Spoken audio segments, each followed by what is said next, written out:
Hello बच्चों, स्वागत है आपका अपने YouTube चैनल मां सरस्वती कोचिंग सेंटर में।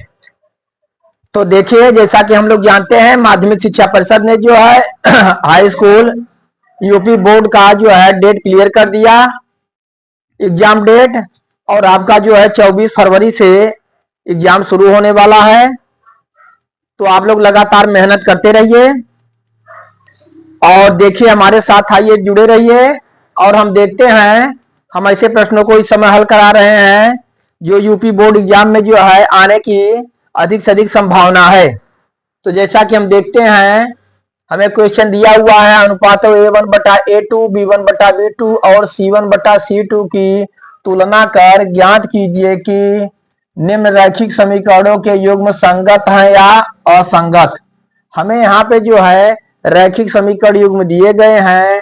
हम A1/A2, B1/B2 और C1/C2 इन अनुपातों की तुलना करके यह ज्ञात करेंगे कि जो भी हमें रैखिक समीकरण युग्म दिया गया है वह संगत है या असंगत। और ऐसे क्वेश्चन आपको जो है बोर्ड एग्जाम 2025 में निश्चित है आने की अधिक से अधिक संभावना है। तो चलिए देखते हैं।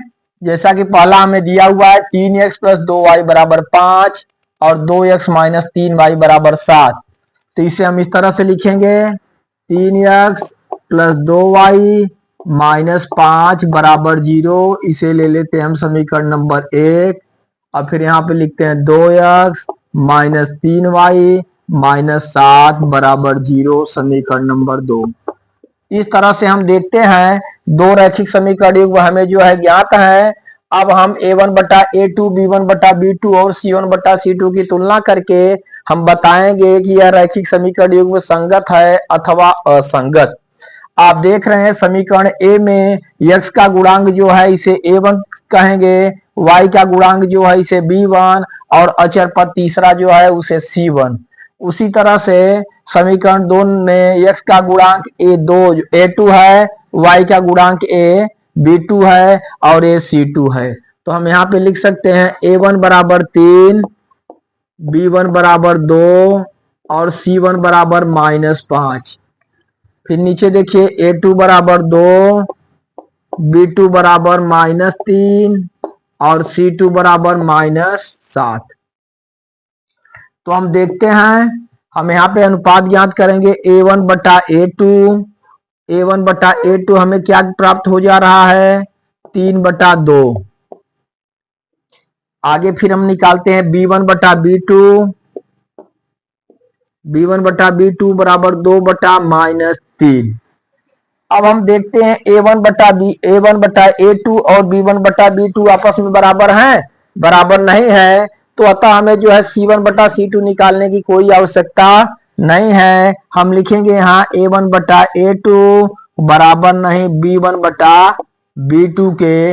इसलिए जो है देखिए, यदि यह कंडीशन लागू होता है A1/A2 बराबर नहीं B1/B2 के, तो जो भी हमें समीकरण युग्म दिया गया है वो क्या है, संगत है। क्या है, संगत है।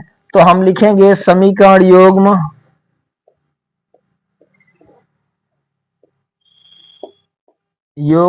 संगत है। ठीक, हमसे पूछा गया था कि रैखिक समीकरण युग्म संगत है या असंगत। उसी तरह से हम दूसरा देखते हैं।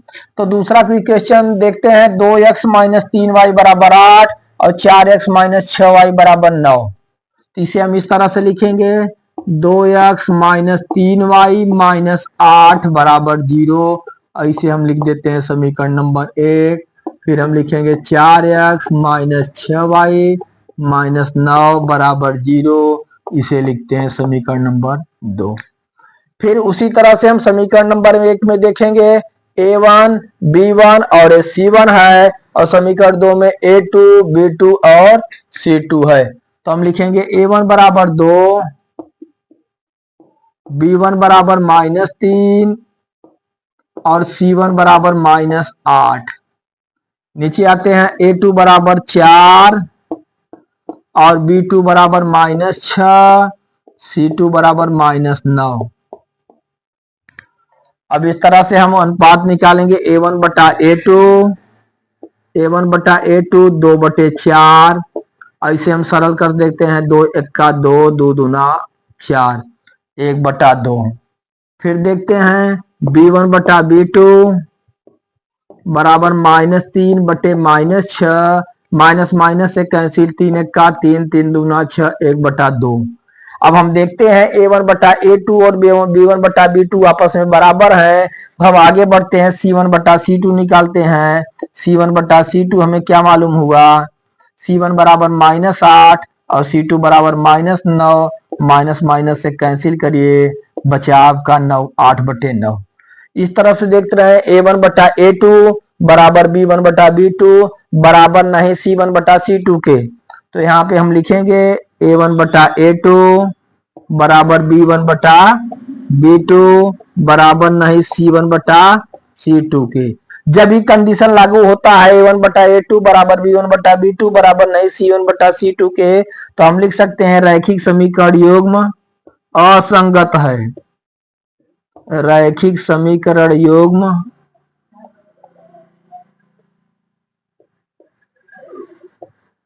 असंगत है। तो आपसे जो है ऐसे क्वेश्चन बोर्ड एग्जाम में पूछने की अधिक से अधिक संभावना है, तो इसका आप रिवीजन कर लीजिए, देख लीजिए। चलिए इसे नोट कर लीजिए, फिर अगला क्वेश्चन आपको हम बताते हैं। बच्चों ऐसे और क्वेश्चन देखते हैं जो बोर्ड एग्जाम में आने की अधिक से अधिक संभावना है। हम अगला क्वेश्चन देखते हैं। एक आयताकार बाग जिसकी लंबाई चौड़ाई से 4 मीटर अधिक है का अर्ध परिमाप 36 मीटर है, बाग की बीमाएं ज्ञात कीजिए। देखिए एक आयताकार बाग है जिसकी जो है लंबाई उसकी चौड़ाई से 4 मीटर अधिक है और बाग का परिमाप कितना है, अर्ध परिमाप। अर्ध परिमाप जो है 36 मीटर है। बाग की बीमाएं अर्थात बाग की लंबाई और चौड़ाई ज्ञात करनी है। तो इसके लिए सबसे पहले हम रैखिक समीकरण युग्म बनाएंगे और उसे हल करेंगे और हल करके हम बाग की लंबाई और चौड़ाई ज्ञात कर लेंगे। तो देखिए सबसे पहले जो है हम क्या करते हैं, मान लेते हैं, माना आयताकार बाग की लंबाई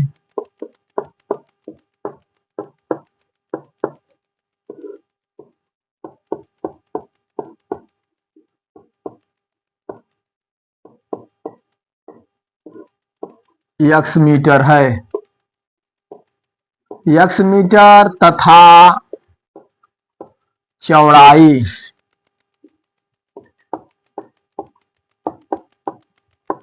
y मीटर है। हम बाग की लंबाई क्या मान लिए, x मीटर मान लिए और चौड़ाई उसकी क्या मान लिए, y मीटर। जरा आप ध्यान देंगे, यह बाग की लंबाई हमें x और बाग की चौड़ाई है y, और यहाँ पे दिया हुआ इसकी लंबाई चौड़ाई से 4 मीटर अधिक है। लंबाई जो है चौड़ाई से 4 मीटर अधिक है, इसका मतलब हुआ कि चौड़ाई जो है 4 मीटर कम है। लंबाई 4 मीटर अधिक है तो चौड़ाई 4 मीटर क्या होगी, कम होगी। हम चौड़ाई में यदि 4 जोड़ देते हैं तो दोनों के मान आपस में क्या हो जाते हैं, बराबर हो जाते हैं। अब हम x y एक तरफ करेंगे, x माइनस वाई बराबर 4, समीकरण नंबर 1 ले लेते हैं। अब देखते हैं बाग का अर्ध परिमाप मालूम था हमें, बाग का अर्ध परिमाप,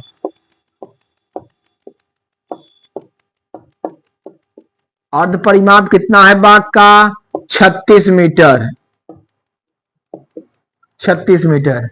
अब बाग के अर्ध परिमाप का फार्मूला क्या होता है, बाग का परिमाप होता है 2 ब्रैकेट में लंबाई प्लस चौड़ाई, लेकिन बाग का अर्ध परिमाप होता है लंबाई प्लस चौड़ाई। तो यहाँ पे हम लिखेंगे लंबाई प्लस चौड़ाई बराबर 36। अब बाकी लंबाई आप देख रहे हैं, लंबाई हम क्या मान लिए हैं, x और प्लस चौड़ाई y बराबर 36। एक समीकरण और तैयार हुआ, समीकरण नंबर हमारा 2। अब देख रहे हैं हमें समीकरण 1 और 2 प्राप्त हो गए। इन 1 और 2 को हम किसी भी विधि से, अगर विधि हमें नहीं दिया है तो सबसे सरल विधि आप जानते हैं विलोपन विधि है, उस विधि से हल करके x y के मान ज्ञात कर सकते हैं। यहाँ पे समीकरण 2 हम लाते हैं, x माइनस वाई बराबर 4 समीकरण नंबर 1 ले लिए। अब इसे देख रहे हैं x भी बराबर है, x भी और y भी बराबर है, तो y को लेते हैं क्योंकि इसका चिन्ह प्लस है, इसका चिन्ह माइनस है, तो हम लिखेंगे जोड़ने पर जोड़ने पर y y से कैंसिल हो गया, x x हम जोड़ देते हैं 2x और 36 4 कितना होगा 40। तो x की वैल्यू निकालिए यहाँ पे, x बराबर हमारा हो जाएगा 40/2, तो x का मान हमारा आ गया कितना 20। अतः हम लिखेंगे बाग की लंबाई हम माने थे, सॉरी x बराबर 20 आ गया। तो आप देख रहे हैं x का मान समीकरण हम 1 या 2 में रख के y का मान पहले निकाल लेते हैं। तो x का मान हम लिखते हैं, x का मान समीकरण देखिए 1 2 किसी में आप रख देंगे तो 2 ही ले लीजिए, 2 हमें ज्यादा बेटर प्लस में है लग रहा है। समीकरण 2 में रखने पर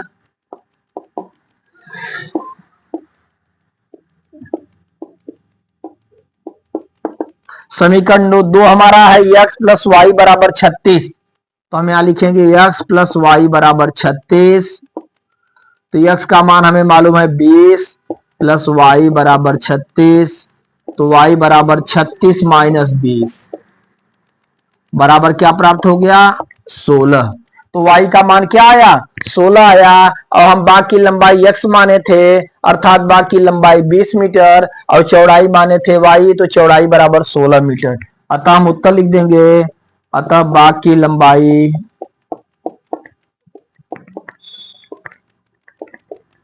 लंबाई बराबर 20 मीटर तथा बाग की चौड़ाई बराबर कितना हो गया 16 मीटर, ठीक ना। और बच्चों यही हमारा क्या हुआ, यही दोनों आंसर हुआ, ठीक। इस तरह से जो है अगर आपको क्वेश्चन दे रहे हैं, बोर्ड एग्जाम में आ जा रहा है, तो सबसे पहले आप इसका जो है एक्स वाई मान करके इसका रैखिक समीकरण युग्म बनाएंगे, और उस युग्म को जो है अगर कहा नहीं है तो आप विलोपन विधि से हल करिए, सबसे सरल विधि और सबसे अच्छी विधि, और उसके मान ज्ञात कीजिए। जैसा कि इस तरह से हम जो है रैखिक समीकरण युग्म बना के और एक्स वाई के मान ज्ञात किए, जिसमें एक्स का मान 20 तथा वाई का मान कितना आया 16। तो बाकी लंबाई एक्स माने थे तो लंबाई 20 मीटर हो गई, चौड़ाई वाई माने थे चौड़ाई 16 मीटर हो गई। चलिए नोट करिए इसे आप लोग। आइए बच्चों देखते हैं अगला क्वेश्चन। क्वेश्चन नंबर 3 हमारा है, निम्न रैखिक समीकरण युग्म को प्रतिस्थापन विधि से हल कीजिए।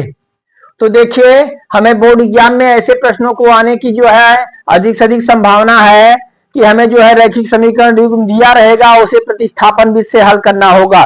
तो जैसा कि हमें क्वेश्चन दिया हुआ है x प्लस वाई बराबर 14 समीकरण नंबर 1 और x माइनस वाई बराबर 4 समीकरण नंबर 2।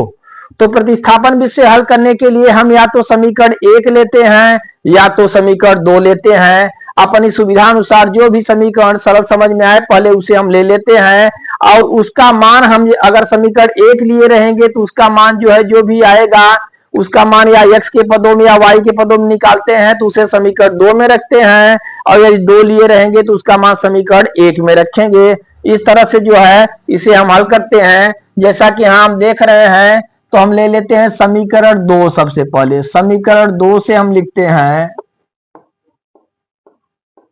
समीकरण 2 हमारा है x माइनस वाई बराबर 4, ठीक। तो x का मान हम y के पदों में निकालेंगे, तो y के पदों में निकालेंगे तो हम लिख सकते हैं x बराबर 4, y इधर माइनस है उधर हो जाएगा प्लस, x बराबर 4 प्लस y, और इसे हम समीकरण क्या नाम दे देंगे समीकरण नंबर 3, x बराबर 4 प्लस वाई। अब इस x का मान हम किस में रखेंगे समीकरण 1 में रखेंगे क्योंकि हम समीकरण 2 ले चुके हैं, ठीक। अच्छा तो हम देखेंगे यहां पे लिखेंगे x का मान समीकरण 1 में रखने पर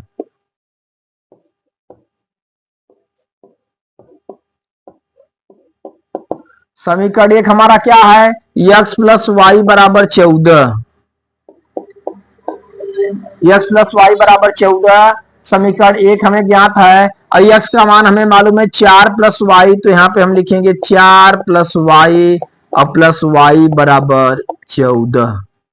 4 प्लस वाई वाई जोड़ेंगे 2y बराबर 14, तो 2y बराबर 14 माइनस क्या कर देंगे 4। अब 14 में से 4 घटाएंगे हमारा 10 आएगा, हम लिखते हैं 2y बराबर 10, तो y बराबर हो जाएगा हमारा 10/2। 2 से हम डिवाइड करेंगे, y बराबर 2 पचे 10। y का मान हमारा क्या आ गया, y का मान हमारा आया 5। अब इस y का मान आप चाहे समीकरण 1 में रखिए, 2 में रखिए, 3 में, चाहे जिसमें रखिए, आपको x का मान ज्ञात हो जाएगा। लेकिन सबसे सरल और सबसे आसान होगा आपको समीकरण 3 में रखना। इसलिए हम लिखते हैं y का मान समीकरण 3 में रखने पर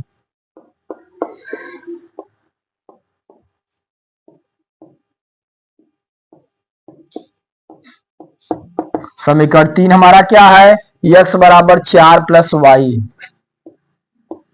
x बराबर 4 प्लस वाई और x बराबर 4 प्लस वाई का मान हमें क्या ज्ञात है 5, तो x बराबर 4 और 5 क्या हो जाएगा 9। इस तरह से हम देखते हैं प्रतिस्थापन विधि द्वारा x और y के मान हमें ज्ञात हुए, तो x बराबर हमें प्राप्त हुआ 9 और y बराबर प्राप्त हुआ 5, और इस तरह से बच्चों यही दोनों हमारा क्या हुआ आंसर हुआ। ठीक, तो ऐसे क्वेश्चन को आप जो है लगातार दोहराते रहिए, क्योंकि जैसा कि आपको बता चुके हैं कि अब 24 फरवरी से हमारा जो है यूपी बोर्ड एग्जाम स्टार्ट है और 24 फरवरी को आपका जो है पहला पेपर है। इसलिए आप जो है लगातार मेहनत करते रहिए और ऐसे क्वेश्चन को लगातार दोहराते रहिए, क्योंकि ऐसे क्वेश्चन की परीक्षा में आने की अधिक से अधिक संभावना है। चलिए इसे नोट करिए।